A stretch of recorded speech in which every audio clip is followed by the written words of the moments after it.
महाराष्ट्राचा।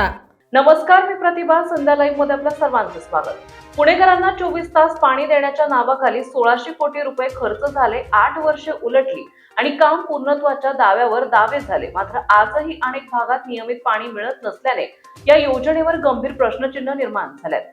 पुणेकरांना 24 तास समान दाबाने पाणी देण्याच्या उद्देशाने पुणे महापालिकेने फेब्रुवारी 2018 मध्ये 24/7 समान पाणी पुरवठा योजना सुरू केली। शहरातील 40% पाणी गळती 15% आणण्याचा दावा करत या योजनेवर तब्बल 1600 कोटी रुपये खर्च करण्यात आले। मात्र 18 वर्षांनंतरही अनेक भागात पाणी टंचाई कायम आहे। मूळ डेडलाईन मार्च 2022 होती, पण आता हे काम मार्च 2027 पर्यंत पूर्ण होण्याची शक्यता आहे।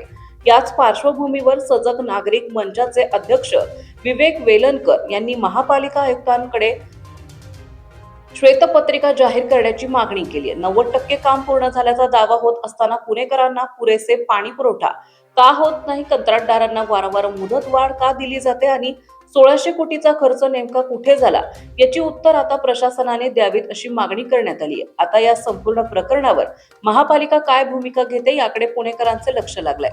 ताज्या आणि महत्त्वपूर्ण बातम्या पाहण्यासाठी आजच आमच्या संध्या लाईव्ह न्यूज चॅनलला YouTubeवर सबस्क्राईब करा आणि बेल आयकॉन प्रेस करा।